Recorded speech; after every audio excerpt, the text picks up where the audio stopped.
Hello and welcome to this series on Python for beginners. Today we'll be learning about data types in Python. So data types in Python can be of many types, the first category being numeric. So the numeric category has three classes. So in numeric Python data types, the values can be of integer, complex number or float type. Then we have another Python data type which is dictionary. We have another which is boolean, the values being true and false about which we know. We have the other category of Python data type which is a set, and the last being sequence type. About these we'll be studying in the coming sessions. So the sequence data type in Python has three classes which are strings, list and tuple. So let's get into detail about Python numeric data types. The first class being int. So int stands for integer. So such type of variables in Python can hold integers, and it can hold both positive as well as negative integers, so which is known as signed integers. And we can use the built-in function in Python type to pass in this variable and find out which class it belongs to. So suppose I have declared a variable over here which is a equals to -7 and then passed it to the type function, and it's giving me the class int. So an integer can be of any length in Python, with the only limitation being the available memory of our device. Now the second category is float. This Python data type holds floating point real values. In simpler terms, it stores decimal values. So for example, I have declared a variable over here, a equals to 5.478, passed into the type built-in function, and it's giving me the class float. So a float can store the number 3, which is an integer, but it will display it as 3.0. So a equals to 3, when I print it, I'm getting 3.0, and the type I'm getting as class float. Next, the next category is a complex number. So the Python data type holds a complex number, and it looks like a plus bj, where a is the real part of the number and b is its imaginary part. So a equals to 2 plus 3j. If I passed it to the type function, it will give me the class complex. So I can use the type function over here as well as the isInstance function, which is another built-in function in Python.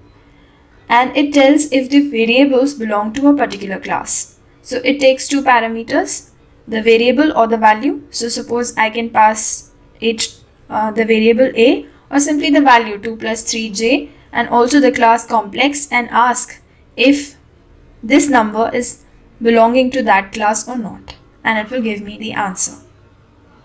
So let's code in our Spider IDE. So in our Spider IDE, let's declare three variables.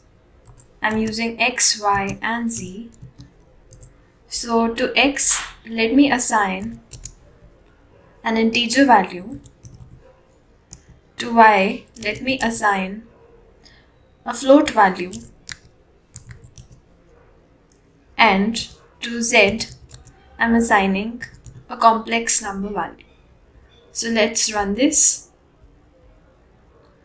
And the type of x is int, the type of y over here is float, and the type of z is complex.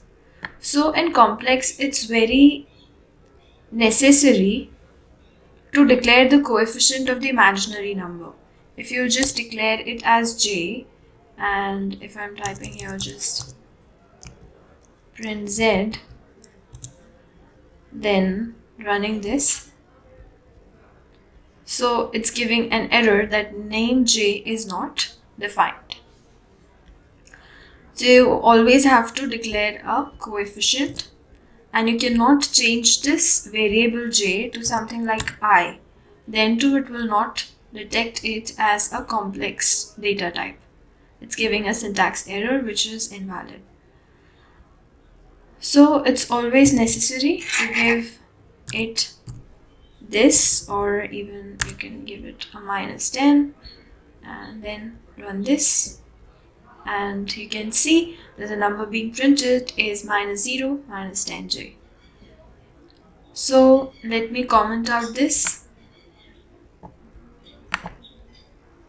and move on to the next section, which is about integers, the whole assembly dedicated to integers. So int or integer is a whole number. Whole number means from starting from 1, positive, negative, without decimals, and of unlimited length. So I'm uncommenting this particular snippet.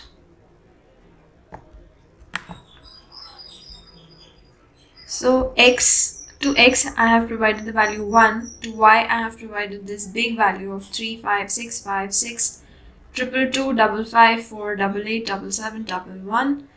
Let us see if it takes that unlimited value and prints it, and also this negative value. So if I'll run all this, so it's running it. The type of all these x, y, z is int over here, as you can see. So let me also print this value of y and see if it's storing the legitimate value. It's storing, as you can see over here. So let us again comment this out and move on to floats. So floats or floating point number is a number which can again be positive and negative and contains one or more decimal numbers, one or more decimals. So if I'm commenting out, I'm uncommenting this snippet over here. So to x I have assigned 1.10, to y I have just assigned 1.0, and to z I have assigned -35.59. So let's see what the type of these variables now is. So the type is class float. And let's see if it's printing all of these as the way we have declared them. And also z. So let's run this code snippet. And yes, so 1.10 is being truncated to just being 1.1. 1.0 is getting printed as it is, and -35.59 is getting printed as it is. If I place a 0 over here, it will do the same thing as it did with 1.10. So let me again run this. I'm pressing the F5 key, and you can see that -35.590 is getting stored and printed as my.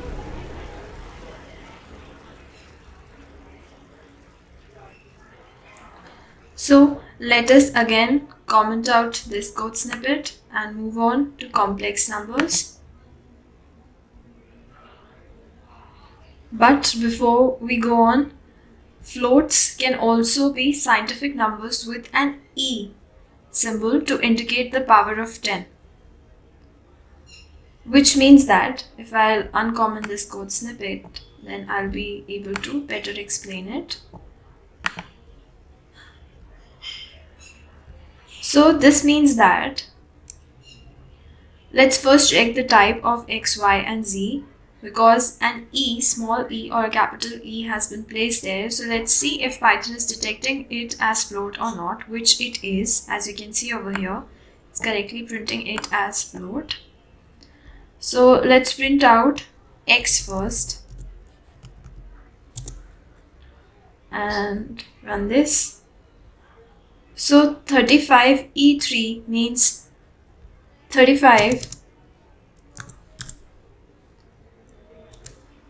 and powers of 10, that is 3 powers of 10 multiplied to it. So as you can see, 35,000, and because it's a float value, not an int value, it's placing a decimal over here, which is 0 after the decimal point. So what about y? Let's print this as well. Is it treating y good if we have declared it with a capital E? So yes, this also is getting printed as 12, and then 4 zeros and a decimal again because the class is float. And this will again work in a similar way, but over here, because we are multiplying this number, which is minus 87.7, 10 to the power 10. So 10 to the power 10. So let's see what the answer will be. So there will at least be 98 zeros. So let's run this. And you can see over here that it has taken even one more decimal from 87.7 and it's printing it as minus 8.77E101 because it cannot show all those zeros over here. So smart move by Python. So let's comment this out again and move on to our complex numbers.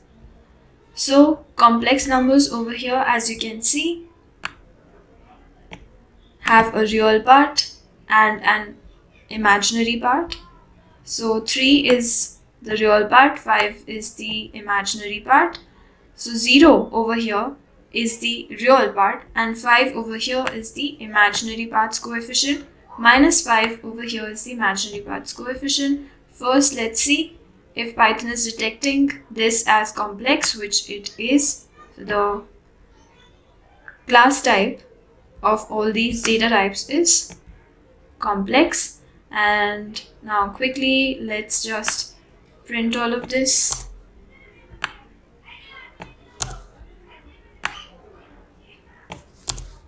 So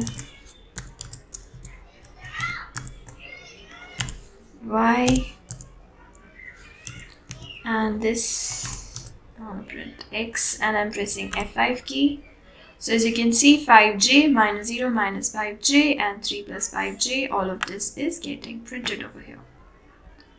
Now also you can convert int to float and float to ints, float to complex, complex to floats, complex to ints, and so on, about which we'll be learning next. So as you can see, first I'll uncomment this out. So x is an integer, y is a float 2.8 and z is 1j, which is a complex number. And if we'll have to convert from int to float, from float to int, and int to complex. So these are some of the examples that I have taken over here. So now I'll uncomment this and also this.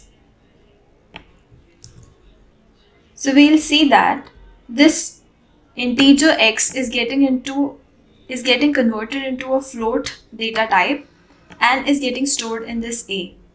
So let's run this snippet.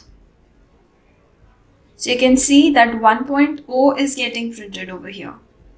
So A is storing not the value 1 but the float value, which is 1.0. Now again,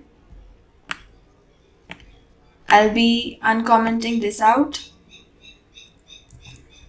And this float value, which is 2.8, is getting stored as integer value. So what will happen is this 0.8, this decimal value will get truncated and only 2 will be remaining, which will be saved in the variable b.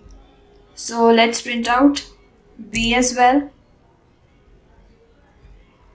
So as you can see, 1.0 and 2 are getting printed. So 2 is the value of b, the integer value.